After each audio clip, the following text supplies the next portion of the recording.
LMT skatuve ir veltīta tematam krīžu vadība un drošība. Tas ir tas lielais lietussarga līmeņa temats. Un šo skatuvi atklās neviens cits kā 3 zvaigžņu ordeņa īpašniece, kas to ir saņēmusi tieši par nopelniem Latvijas kibertelpas drošības stiprināšanā. Aicināšu uz skatuves CERT.LV vadītāju Baibu Kaškinu. Lūdzu!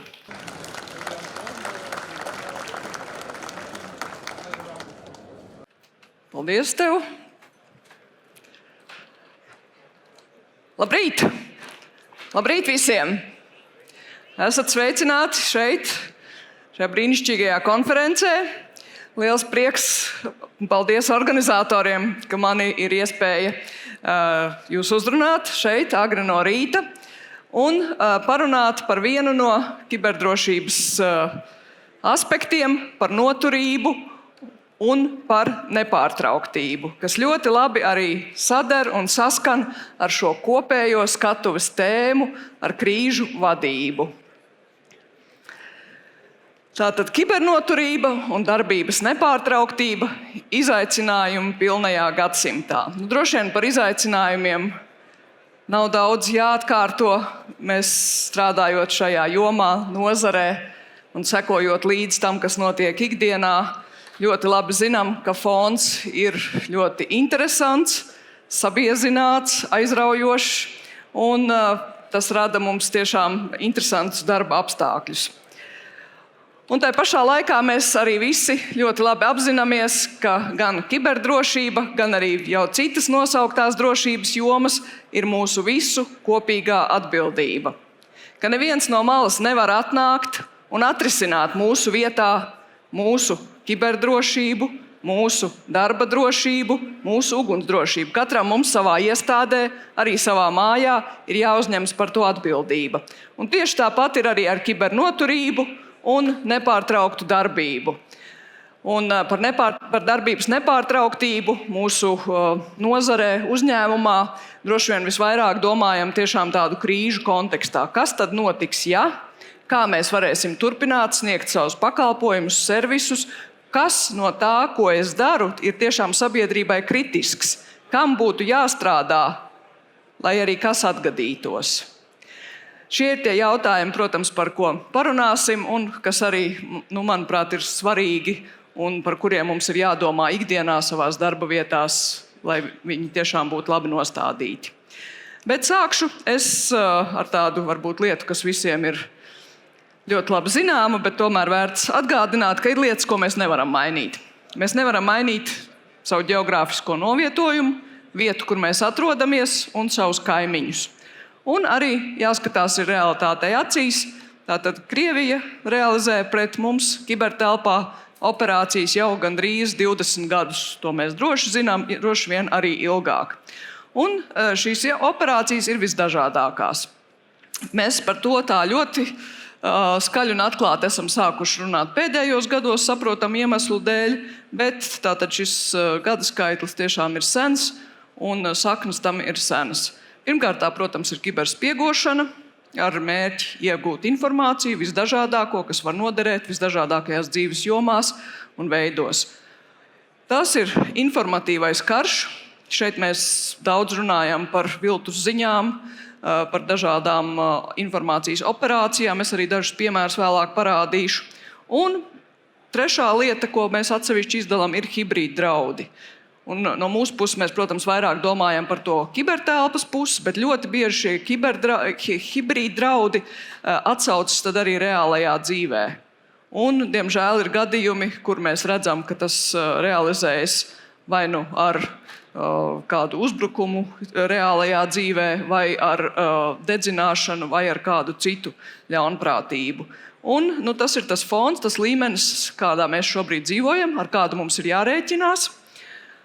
Un jāsaprot, kā mēs varam iet uz priekšu, kā mēs varam tam stāvēt pretī, turēties pretī un iet ar paceltu galvu. Viens no grafikiem, no bildēm, kā parādīt situāciju kibertelpā, ir tiešām visu notikumu, kas ir kaut kādi apdraudējumi un ļaunprātīgas lietas apkopojums. no 22. gada līdz šodienai, un mēs redzam, ka tā līnija iet uz augšu.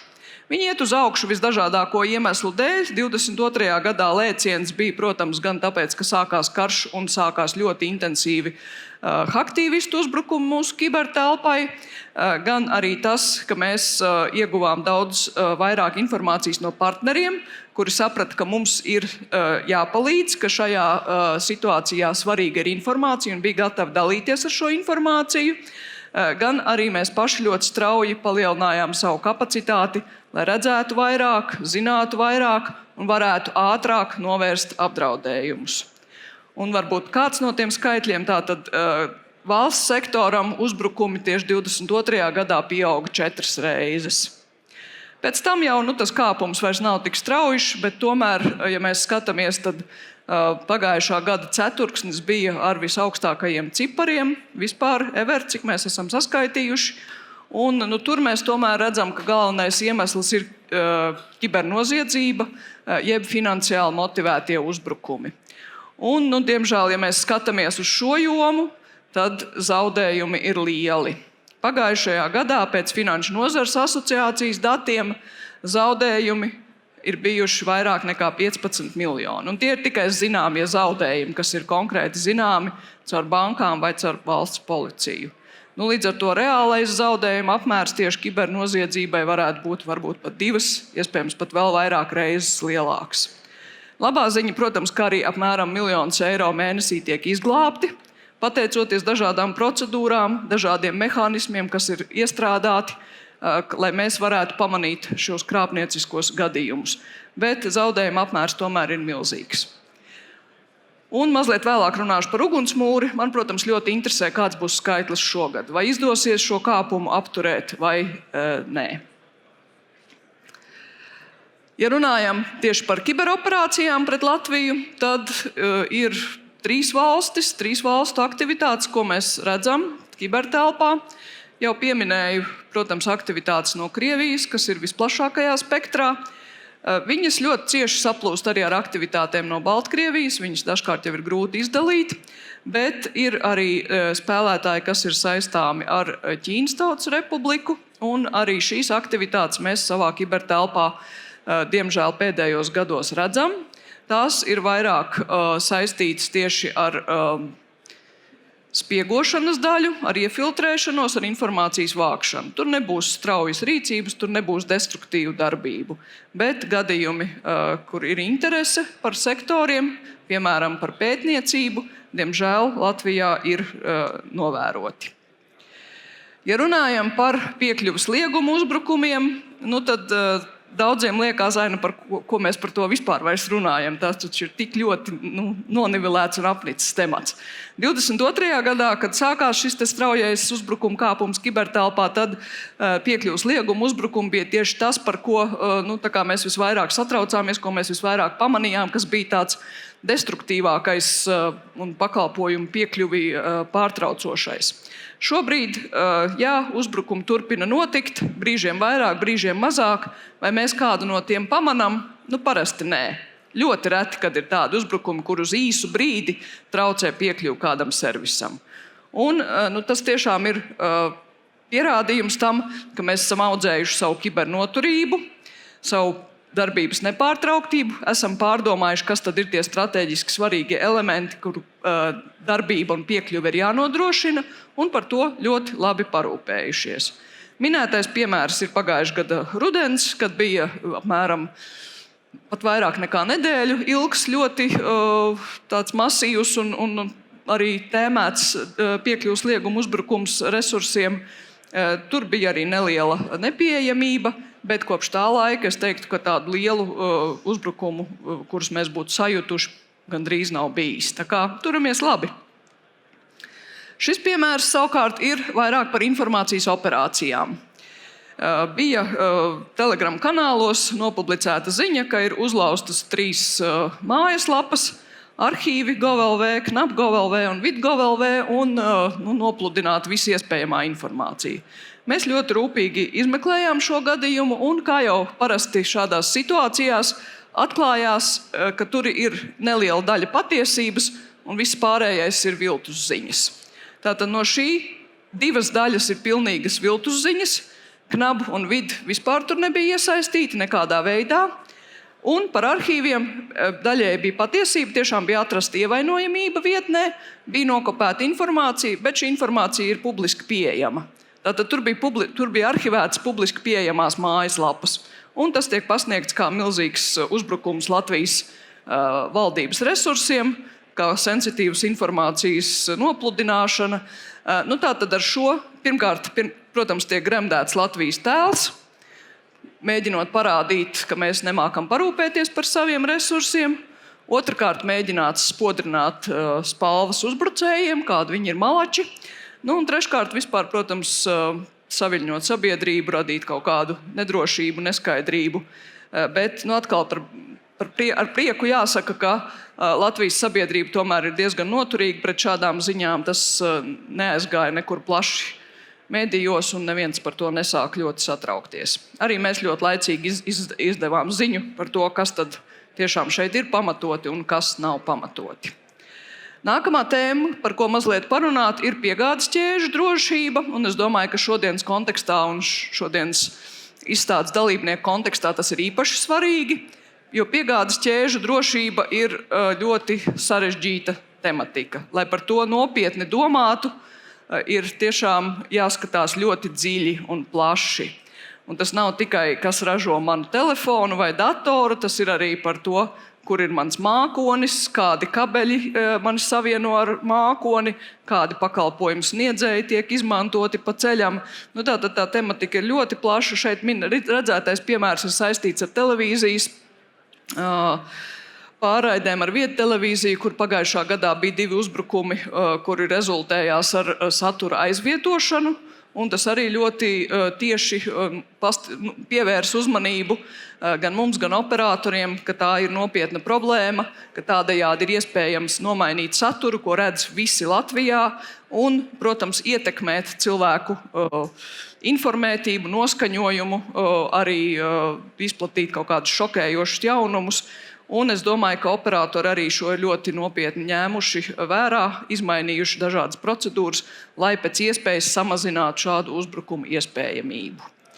Par komerciāli motivētajiem uzbrukumiem tematika ir visdažādākā, bet vismaz pagājušajā gadā joprojām topā bija piegādes kompānijas, pasti, Omnivas, DPA, visi. Bet cieši seko arī citas tematikas, tādas kā internetbanku krāpšanas, ieguldījumi ar vai bez kriptovalūtām, sociālo tīklu, kontu pikšķerēšanas un tā tālāk. Un, diemžēl viss šis komplekts kopā rada šos vismaz 15 miljonus eiro zaudējumu gadā, bet reāli noteikti vēl daudz vairāk. Sezona ir tāda, ka mēs arī domājam par deklarāciju iesniegšanu, un tad, protams, man liekas, krāpnieki jau februārī sāka mūs iepriecināt ar ziņām par to, ka varam priekšlaicīgi iesniegt deklarācijas, lai ātrāk iegūtu naudiņu atpakaļ vai kādus citus labumus. Tātad šī tematika, diemžēl, ir aktuāla un arī diezgan viltīgi noslīpēta. Par bankām runājot, kur stāv nauda, uz turieni arī iet krāpnieki. Tā kā šī tematika, diemžēl, turpinās, tiek izmantoti un izmēģināti visdažādākie veidi, kā pārliecināt cilvēkus, ievadīt datus ne tur, kur viņi būtu jāievada. Arī šis piemērs, kur ir viena burta atšķirība, bet mūsu prāts, protams, redz to, ko viņš grib redzēt, un nevienmēr pamana šo vienu burtu atšķirību. Vēl viena tematika, ko redzam krāpniecības kampaņās, ir saistīta ar darba meklējumiem. Arī krāpnieki ir sapratuši, ka tas ir labs veids, kā vai piespiest cilvēku nedaudz samaksāt, vai šķirties no saviem personas datiem, kurus pēc tam jau var ļoti veikli izmantot dažādās citās vietās. Un, protams, arī jau pieminētās paciņu piegādes. Bet neskatoties uz šo visu lielo kokteili, šiem dažādajiem uzbrukumiem, mēs turamies ļoti labi. Latvija turās ļoti labi. Es domāju, ka tur tiešām ieguldījums ir no ikviena, kas tur savu kibertelpas drošību. Tas nav tikai aizsardzības ministrijas vai tikai CERT LV vai tikai kāda cita viena nopelns. Tie esam mēs visi kopā. Un, protams, ka šis mēs visi kopā sastāv no dažādiem elementiem. Viens no tiem ir likumdošana. Pagājušajā gadā mums ir jauns likums par Nacionālais kiberdrošības likums, kura noteikumi drīz būs. Neprasiet man kad, bet drīz būs. Un tātad šis viss ietvars noteiks arī to, kā mēs tuvākajos gados organizēsim savu drošību un darbosimies. Un valsts prasa daudz ar šo likumdošanu, bet tas, ko CERT.LV piedāvā, ir tātad palīdzība visiem likuma subjektiem vieglāk izpildīt šīs prasības, vieglāk saprast, kas notiek jūsu infrastruktūrās, uzraudzīt tās un arī tātad panākt to vēlamo efektu, lai sistēmas būtu kibernoturīgākas un drošākas. Savus pakalpojumus mēs esam sadalījuši tādās vairākos lielos grozos. Viens no tiem ir saistīts ar dažādu veidu testiem, kas ir īslaicīgāki vai garāki. Par dažiem es pieminēšu mazliet vairāk. Otrs ir saistīts ar tādu ikdienas uzraudzību un aizsardzību, kur ir gan mūsu drošības operāciju centrs, ko mēs piedāvājam jau vairāk nekā gadu, un sekmīgi onboardējam klientus, lai varētu tiešām palīdzēt saprast jau reālā laikā, kas tur notiek. Ir agrās brīdināšanas sistēmas sensoru projekts, kas jau vairāk kā 10 gadus darbojās. Ir DNS ugunsmūris, par to arī mazliet vairāk pieminēšu. Un, protams, incidentu risināšana, kas ir pamatlieta, ar ko mēs sākām jau gandrīz pirms 20 gadiem, kā akadēmiskais CERTs, kur mēs palīdzējām tiem, kam reāli kaut kas ir noticis. Viens no elementiem, ko gribās pieminēt, ir draudu medību operācijas. Tātad šī ir aktivitāte, ko mēs izveicam tad, ja ir aizdomas, ka kāda infrastruktūra jau ir inficēta. Tātad, ja mums kaut kādā veidā rodas šīs aizdomas, vai no pašiem, vai kāds no partneriem mums informē, tad draudu medības ir veids, kā pārliecināties tiešām, vai ir kāda infrastruktūra kompromitēta vai nē. Mēs draudu medības veicam kopā ar Kanādas bruņotajiem spēkiem. Jau vairāk kā 3 gadus strādājam plecu pie pleca, un tā ir tāda ļoti iespaidīga starptautiskā sadarbība, kas ir balstīta uz uzticību un uz līdzīgu izpratni par to, kas ir svarīgi. Šajos 3 gados esam caurskatījuši tā nopietni 35 infrastruktūras, un, diemžēl, 20% gadījumu ir atklāti nopietni uzbrucēji šajās infrastruktūrās, kurus tad arī esam centušies padzīt. Par DNS ugunsmūri. Es ceru, ka lielākā daļa no jums zina, kas tas ir. Mēs šo projektu sākām jau vairāk nekā pirms 5 gadiem. Atvainojos. Ar mērķi piedāvāt aktīvās aizsardzības pakalpojumu Latvijas interneta lietotājiem. Kopš pagājušā gada DNS ugunsmūris ir ieguvis tādu pavisam citu stāvokli, jo ar Nacionālās kiberdrošības likumu jūs visi, kā Latvijas interneta lietotāji, saņemat šo te pamata aizsardzību no CERT.LV puses caur interneta pakalpojumu sniedzējiem. Un tāpēc arī es sākumā minēju, ka man ļoti gribētos jau nākotnē ieskatīties, kādi tad būs šie zaudējumi šogad, jo gribētos cerēt, ka vismaz kaut kādu daļu no lietotājiem vajadzētu apturēt šādā veidā, ka viņi netiks līdz tām krāpnieciskajām lapām un nevarēs ievadīt savus datus. Un lai arī vēl piedāvātu citu veidu un kanālu, kā tikt pie šīs aizsardzības, pagājušajā gadā piedāvājām arī ugunsmūra lietotni, gan uz Android, gan uz iPhone, kur arī var iegūt šo aktīvo aizsardzību, kas strādā atbilstoši arī, ja jūs esat ceļojumā, vai ja izmantojat kādus Wi-Fi tīklus, kas varbūt nav tik droši, kā gribētos, un tam līdzīgi. Un ja par tieši DNS ugunsmūra atvairītajiem uzbrukumiem, tad tie oranžie stabiņi ir tie gadījumi, ka tiešām ir bijis mēģināts jau konkrēts vai HTTPS vai kāds cits savienojums uz krāpniecisko vietni. Skaidrs, ka tas daudzums ir atkarīgs no tā, cik tad kampaņas pret Latviju ir vērstas, bet redzam, ka līdz ar ugunsmūra ieviešanu un likumu piemērošanu šis skaitlis septembrī, oktobrī, novembrī ir strauji gājis uz augšu. Janvārī paši bijām pārsteigti, ka ir bijis mazāk, bet tad acīm redzot arī krāpniekiem ir bijušas brīvdienas, un kā man kolēģi teica, galu galā lielajā kaimiņu zemē ir 2 nedēļu brīvdienas janvāra sākumā, ko tad mēs brīnamies.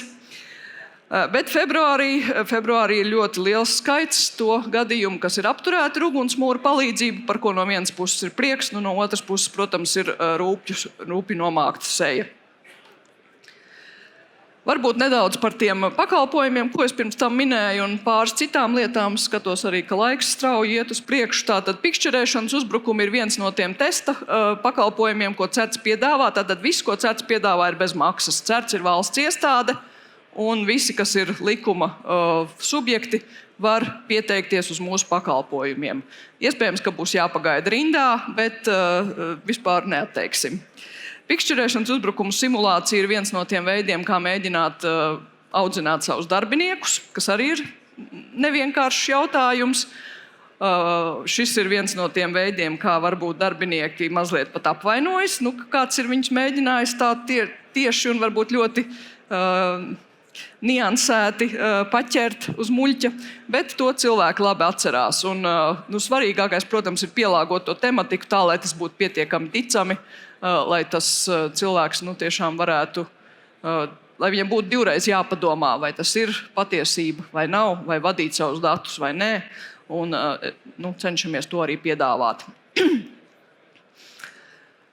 Par vispār informāciju, kas notiek Latvijas kibertelpā, publicējam arī dažādas publikācijas. Ja neesat skatījušies, tad noteikti aicinu kādreiz ieskatīties. Ir ikmēneša kiberlaikapstākļi, kur mēs mēģinām skatīties atpakaļskatā, kas notiek Latvijas kibertelpā.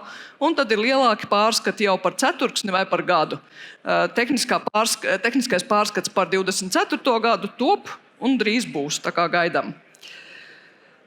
CVD platforma ir mūsu veids, kā strādāt ar ievainojamībām, kā savest kopā tos, kas ir pietiekami drosmīgi un atklāti, lai aicinātu testēt savas infrastruktūras ar kiberdrošības pētniekiem. Pašlaik mūsu platformā ir reģistrēts jau diezgan daudz programmas no valsts iestādēm un privātā sektora, bet noteikti aicinam arī jaunus dalībniekus. Tātad jūs noformulējiet, kas tad ir tas, ko jūs piedāvājat vai nosacīti sakat, ka var testēt. Tā var būt mājaslapa, tā var būt lietotne, tas var būt arī kaut kas cits. Un tad ir pētnieku komūna, kura, ja atradīs kādu ievainojamību šajos resursos, tad jums paziņos atbildīgā veidā, arī iesaistot CERT.LV koordinācijā, ja būs nepieciešams, un tad kopīgiem spēkiem būs iespējams šīs ievainojamības novest līdz atrisinājumam. Virzoties tālāk par noturību un nepārtrauktību runājot, es jau pieminēju, ka ļoti svarīgi mums ir par šo tēmu domājot, identificēt to, kas tad ir tas, kas tiešām ir jāsargā. Vai tā ir tā mana mājaslapa, un kas notiks, ja viņi kādu laiku nestrādās? Iespējams, ka nekas nenotiks. Vai tā ir informācijas sistēma, ko es uzturu, vai tās ir pavisam citas sistēmas, kas jau uztur procesus manā infrastruktūrā. Tātad šis elements, kur mēs identificējam svarīgāko. Nākamais, domājam tiešām krietni plašāk par tādiem pamatriskiem, domājam plašumā, kas ir tas, kas mūs var ietekmēt. Un, diemžēl, arī pēdējā pusgada notikuma Baltijas jūrā mums parāda, ka mūsu kabeļu infrastruktūra ir tas, ko mēs varbūt esam pieņēmuši, ka viņi tur ir un mūžam būs un nekas viņai nenotiks, bet realitātē var notikt un kādi tad ir apvedceļi. Atkal, ja mēs skatāmies, kāda ir realitāte, nevienam internets neapstājās. Tātad saistībā ar šiem incidentiem Latvijā internets turpinājās, nepārtrauktība ir augsta un savienojumi mums visiem bija. Tā kā, tas ir ļoti labi un svarīgi par to arī priecāties un atcerēties, bet mēs nevaram šos riskus izslēgt. Nākamais, protams, lielais elements ir, mums ir jātestē, mums ir jāpārbauda, kā tad ir ar to nepārtrauktību, jo uz papīra viss ir skaisti, viss ir lieliski, bet jātestē. Un priekš tam ir dažādas kiberdrošības mācības. Priekš tam ir gan starptautiskās mācības, kurās ļoti sekmīgi piedalījusies ir Latvija. Pagājušajā gadā uzvarot lielākajās mācībās Lockheed Shields, kur piedalījās tajā laikā kiberaizsardzības vienība, tagad jau kiberaizsardzības un elektroniskās kara darbības bataljons. Tās ir arī Cyber Europe mācības, ko organizē ENISA, kur arī Latvija piedalījās. Tur netiek uzvarētāji nosaukti, bet labi piedalījāmies. Un tās ir dažādas nacionālās mācības, gan NAMEJS, kas ir zināmas dažādās jomās, ne tikai kiberjomā, gan arī, piemēram, mācības meduspods, kas notika februārī, kuras jau bija tieši orientētas uz kiberdrošības infrastruktūru un tās testēšanu. Tie, kas no jums nav iesaistījušies šādās mācībās, bet būtu interese, arī noteikti varat sazināties ar mums. Ir dažādi veidi, kā piedalīties, ir dažādi sektori, kas tiek mērķēti. Ir tātad iespējas piedalīties kā jūsu uzņēmumam un mēģināt kaut kā testēt gan procesus, gan arī jau reālās sistēmas. Par izglītošanu arī varētu runāt daudz un pārliecinoši. Droši vien arī lielākā daļa no jums ir bijuši uz kādiem certu pasākumiem, tā kā es nesākšu visus uzskaitīt, bet, protams, ka tas ir viens no elementiem, kur mēs ļoti cenšamies gan sniegt informāciju, gan palīdzēt ar materiāliem, lai tiktu līdz tiem gala lietotājiem. Jo mēs šeit savā burbulī domājam, kā to var nezināt. Un tad tu izkāp nejauši ārpus tā burbuļa un, diemžēl, ir traki, joprojām ir traki. Tā kā cenšamies izglītot savus līdzcilvēkus, arī tos, ar ko mēs varbūt ikdienā nestrādājam kopā, bet, piemēram, kaimiņus vai vēl kādu citu, jo tas mums var visiem palīdzēt, tas var ietaupīt naudas. No savas puses mums ir ne tikai tādas lekciju stila tipa izglītības pasākumi, bet arī spēles, jo gamifikācija, šis elements palīdz cilvēkiem tomēr labāk atcerēties, vairāk iejusties.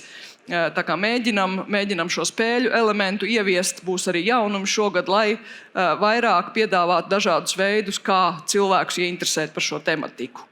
Kiberšahs, mūsu konference rudenī, būs šogad oktobra beigās, 29. 30. oktobris. Tā kā varat atzīmēt savos kalendāros, gatavosim kā parasti aizraujošu programmu un nāks laiks, visu uzzināsiet.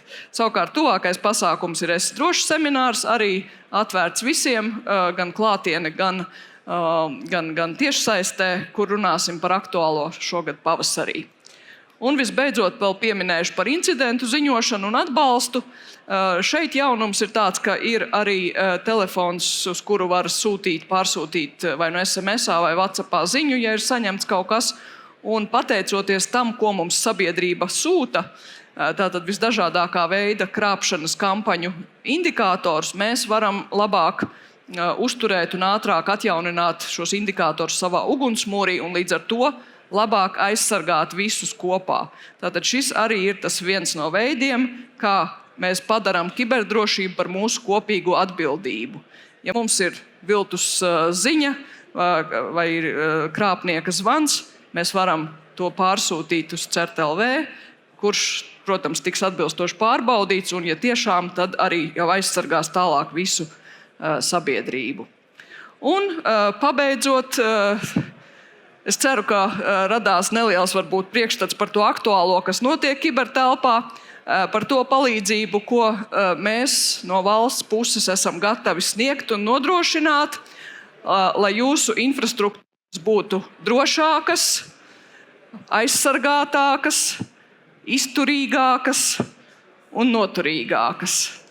Tā kā liec mūri pret krāpnieka dūri un turpinam turēt savas infrastruktūras. Paldies visiem!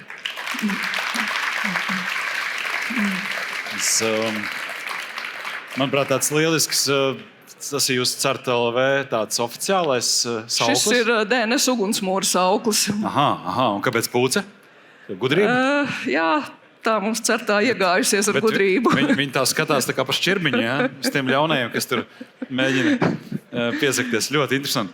Varbūt zālē kāds jautājums. Mums ir dažas minūtes jautājumu uzdošanai, kamēr nav vēl sākusies cīņa par to, kurš būs pirmais pie mikrofona. Nē, cīņa ir sākusies. Mums ir jautājums šeit otrajā rindā. Šeit pa vidu. Droši. Sakiet, kas jūs esat, celieties kājās, lai mēs jūs redzam. Labdien! Mani sauc Sanita, esmu no Nasdaq Riga. Pirmkārt, liels paldies par prezentāciju. Bija pāris ļoti noderīgas lietas. Man, kā 2 jauniešu mammai, ir ļoti praktisks jautājums. Ko jūs darat ar troļļiem sociālajos tīklos? Vai ir kaut kāds plāns un attīstības stratēģija? Jo mēs redzam, ka šeit ir ļoti daudz darboņu. Tad jautājums, kā ir ar CERT? Jā, protams, šī ir atkal atsevišķa joma drošībai, kas ir ar pavisam citiem izaicinājumiem un kur ir vajadzīga pat cita kapacitāte, es teiktu, nekā tā, kas ir mums. Šajā jomā es zinu, ka ir valsts kancelējā nodaļa, kas darbojas tieši ar satura jautājumiem, ar viltus ziņām, tā tad arī ar troļļiem ir drošāk interneta centrs, kas kaut ko mēģina darīt, un mēs no savas puses arī mēģinām darīt saistībā tieši ar tiem gadījumiem, kur jau ir iesaistīti kiberdrošības incidenti. Tātad, ja ir kaut kādas troļļu viltus ziņas un tālāk jau nāk pikšķerēšanas linki vai linki uz kaut kādām viltus investīciju platformām, tad mēs varam iesaistīties. Bet ja tas ir tīri saturiski, tad tas faktiski nav, diemžēl, mūsu lauciņš, un mēs nevaram izvērtēt. Bet tā ir liela problēma visur, ne tikai Latvijā. Saprast, kurš tad būs tas, kurš varēs izvērtēt, kurš būs tas, kas varēs tiešām efektīvi nodrošināt cīņu ar šiem šāda veida uzbrucējiem. Jā, jo svarkaus otrā pusē ir vārda brīvība, un kā katrs var teikt bezmaz ko grib. Tieši tā. Labi, varbūt vēl kāds jautājums? Droši celiet rokas. Jā, šeit mums ir jautājums. Tūlīt tiksiet pie mikrofona.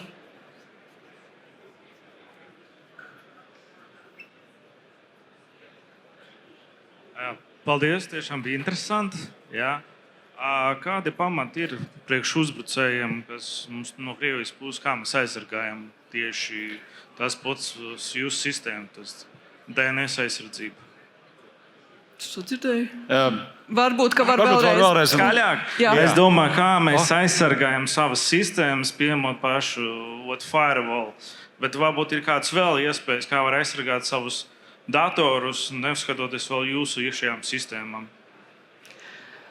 Veidi, protams, ir daudz un dažādi. Un viss ir atkarīgs arī, vai mēs runājam par gala lietotāju datoru, vai tā jau ir infrastruktūra.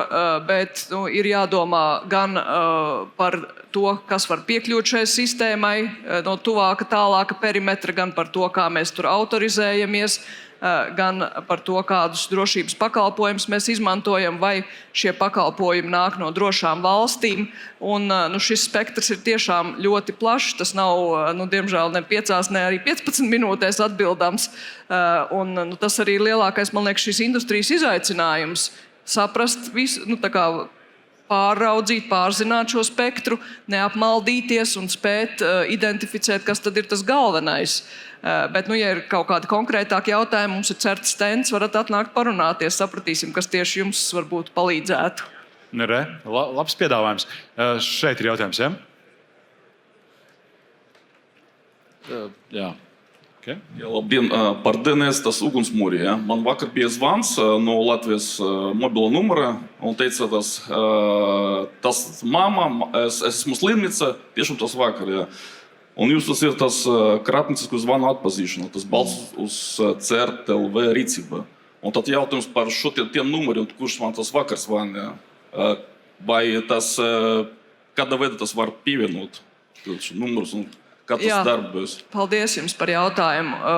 Tātad jūs varētu šo ziņu šo numuru mums atsūtīt īsziņā vai WhatsAppā, un mēs pārbaudīsim, vai tas ir reāls numurs, bet bijis viltots, vai tas ir kaut kāds tiešām neeksistējošs numurs, un tad atbilstoši var rīkoties. Ja tas ir Latvijas numurs, tad ļoti iespējams, ka tas ir bijis viltots numurs, un ka mēs pārzvanīsim uz to telefonu, un tur priekšā būs cilvēks, kas nezinās, par ko vispār ir stāsts. Un šādā gadījumā, protams, ka viņu nobloķēt mēs nevaram tiešā veidā, un arī neviens cits tiešā veidā. Bet tur ir jau cita tematika par to, ka operatoriem ir jāapmainās ar datiem, un pie tā arī tiek strādāts, lai nevarētu viltot Latvijas numurus tik veiksmīgi.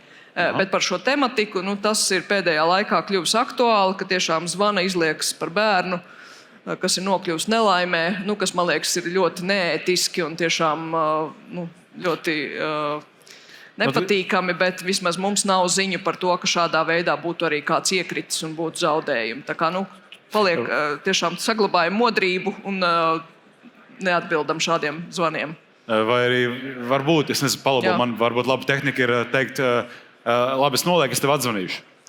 Un tad kā viss nobrūk tā schēma. Tieši tā, tas būtu tas loģiskākais, ko darīt, bet mums ir bijušas arī ziņas, kur jau uzreiz tiek teikts, ka es pazaudēju telefonu un es esmu nelaimē. Tā kā, bet vienalga tas jau netraucē atzvanīt, jo ja bērns ir kaut kur un viņa telefons ir pie viņa, tad jūs varēsiet atzvanīt. Tā kā, tur ir... Vai arī ģimenē vienoties par kādu atslēgas vārdu, ko zina tikai jūs? Tas ir nākamais, jā. Tad ir atslēgas vārds jāprasa. Kāds man mīļākais dzīvnieks? Zilais ezis. Ja? Tad, okay. Es reāli vienā konferencē dzirdēju šādu piemēru. Zilais ezis. Vēl kāds jautājums? Varbūt mums ir dažas minūtes vēl. Man jautājums, ik pa laikam ziņās var lasīt, ka policija notver tipiski sadarbībā ar citu valstu kaut kādiem dienestiem, tur Ukrainā, vēl tur kaut kādas veselas birojas, kas tur nodarbojas ar krāpniecību. Cik lielā mērā CERT ir iesaistīts šajā visā, vai jūs esat kā atbalsts policijai? Es droši vien visas detaļas nevaru stāstīt, bet jā, mēs sadarbojamies un atbalstam policiju šajos gadījumos, ja tie ir saistīti ar Latviju. Tieši tā. Tad arī jums, kā saka, paldies par to darbiņu. Tu pieminēji likumus un MK noteikumus, kas tur top vai tūlīt būs un tā. Un es tā sēdēju, domāju, kāpēc mums vajag likumu, lai aizsargātos? Vai tas nav tā kā pašsaprotam, ja man ir apdraudējumi, tur rādīja visu to statistiku, tā kā cīnamies, sitamies ar zobiem, mums vajag kaut kādu likumdevēju, kurš uzraksta, kā to darīt? Mēs arī sākām sen kā ideālisti, gandrīz vai bez likuma, ar vienkārši domu, ka darām un būs. Tā tas nestrādā. Diemžēl sabiedrībā ir visi šie plusi, mīnusi, izvērtēt izmaksas, vai tiešām vajag. Bet es domāju, ka kopumā ir panākts labs kompromiss, ka ir tie, kas grib, var darīt vairāk nekā ir rakstīts likumā, var izmantot daudz nopietnākus aizsardzības mehānismus, bet tas minimums tiks noteikts ar likumdošanu. Labi, Baiba, paldies tev liels par tavu šodienas dalību. Paldies. Jā, paldies jums. Paldies. Mums būs arī vēl nemuc. Mums būs mazs fotomirklis ar pateicības rakstu. Labi. Lai tu vari tiešām pierādīt, ka tu te biji. Jā. Sveicināti. Konferences vārtā pateicības raksts par dalību. Un arī vēl par iepriekšējo gadu. Par iepriekšējo gadu mums parādīts izrādās. Brīnišķīgi, liels paldies. Fotogrāfu. Fotogrāfs, kamēr nesaka jā, ir, jā. Liels paldies.